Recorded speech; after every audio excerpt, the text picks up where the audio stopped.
পরা ভার্সেস পরা, কোন পরাটা কোন অর্থ দেয় এই জিনিসটা আমরা একটু দেখার চেষ্টা করি। দেখেন এইদিকে যে পরাটা আছে, এই পরা মানে হচ্ছে পরিধান করা। যেমন আমি একটা শার্ট পরেছি, আপনি একটা পাঞ্জাবি পরেছেন, কেউ শাড়ি পরে, তাহলে যে পরে বা পরিধান করে সেটা হচ্ছে এই পরা।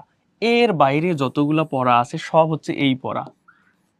ঠিক আছে, তার মানে বয় বিন্দু র দিয়ে যে পরা সেটা মানে হচ্ছে পরিধান করা। আমরা কয়েকটা এক্সাম্পল একটু দেখি। যেমন বৃষ্টি পড়ছে, এইখানে কিন্তু বৃষ্টি জামা কাপড় গায়ে দিচ্ছে না বা পরিধান করতেছে না, যে কারণে বৃষ্টি পড়ছে এইখানেও কি হবে, ডয় বিন্দু র হবে। তারপরে আসেন, বেজায় গরম পড়ছে, পড়ছে কোনটা পড়ছে হবে আপনারা একটু বলেন আমাকে। তাহলে বেজায় গরম পড়ছে, এই পড়ছে হবে কিন্তু, কারণ গরম কিন্তু আমরা পরিধান করি না। ঠিক আছে, আচ্ছা আমি শার্ট পরি, কোনটা হবে এটার আনসার আপনারা দিবেন। তিনি উপন্যাস পড়েন, এই পড়েন নাকি এই পড়েন? অবশ্যই এই পড়েন, এখানে পড়ালেখা বোঝাচ্ছে, কোনো কিছু পরিধান করে বোঝাচ্ছে না। লোকটা নিচে পড়ে গেল, তাহলে এখানে কোনটা কোনটা হবে? পড়ে গেল মানে তো পরিধান করেনি, তার মানে এটা তো হওয়ার কোনো চান্স নেই, তার মানে এই পড়ে গেল। তাহলে আশা করি আমরা পড়া আর পড়ার মধ্যে যে ছোট একটু পার্থক্য এটা বুঝতে পেরেছি।